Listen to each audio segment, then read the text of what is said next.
So I had a dream of a member of Hamas coming with me where I am going. Mamelane. South Africa is under judgment, and there are people who listen to my content and they believe me. They believe me so much, even though they are sitting on my chest, they are harassing me. They're making sure that I can go nowhere, that I can do nothing with my life.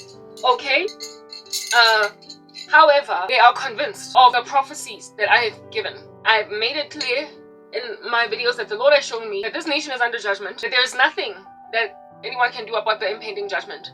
There are consequences to actions. Look at the story of Josiah, look at the story of Manasseh.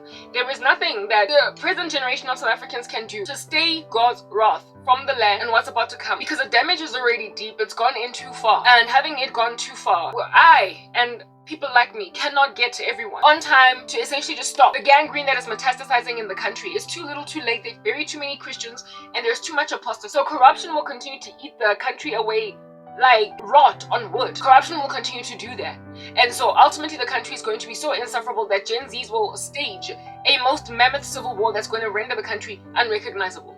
And this year is a judgment from God. I also made mention of the fact that Gen Alpha are the only generation that are going to rebuild the country, because they're going to be kids of peace, whereas their parents are going to be kids of war. Gen Zs are going to be full of war, but they're going to raise their alphas up in peace. They're going to raise their kids up to be peaceful men and women, essentially just godly. So that's why they're going to succeed, to rebuild the country. All that the Gen Zs will do will tear it down in the name of reacquisition, restitution, retribution, but all they're going to do is ruin it. And there is nothing that can be done to stop this thing, because like I said, too little too late. Gangrene has spread too far. There is nothing that anyone can say on a rooftop, no warning that can ever be sirened that will stop the present metastasizing cancer from continuing to spread. Because like I said, did you not smother all the voices? Too much for people to start listening. Everybody is too frenzied in corruption to stop now. There are people who believe me because they are privy to all this corruption on the ground as it is metastasizing, and now they want to leave with me. I told you guys that the Lord is judging this country and how he's going to bless those of us that were faithful to him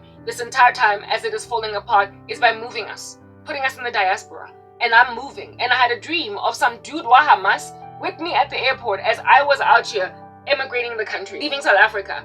God showing me hore, they trust your prophecies, some of these randos, and they want to come with you after they ruined the country. Listen, judgment is here for you, not me.